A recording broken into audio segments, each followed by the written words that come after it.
Guys आज सुबह बाल काटने सीख रहा है। अरे बस एक बारी फिर नहीं बस ये तन्नू ले जा सारा वाला घुमाता हूँ नीचे कर भाई।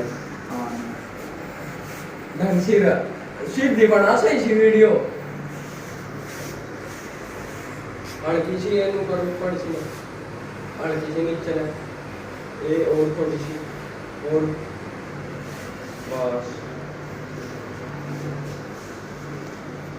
बस नहीं ले जा सारा